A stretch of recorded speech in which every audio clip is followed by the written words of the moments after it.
Hi, in front of me is LENOVO Tab P11 and today I would like to show you how you can change theme of your keyboard on this tablet. Start by going into settings and scrolling all the way down right away.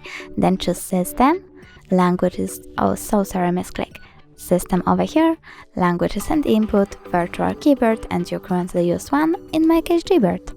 Over here tap on Theme and choose Show More over here to see all available ones. When you're done, you can click on one of these pictures, click on the switcher next to keyboarders to enable or disable them and tap Apply. You can do the same with one of those colors. So now when I go back and try to access my keyboard, I can see that theme of it has changed. Thanks so much for watching. If you enjoyed this video, smash that like button, comment and don't forget to subscribe.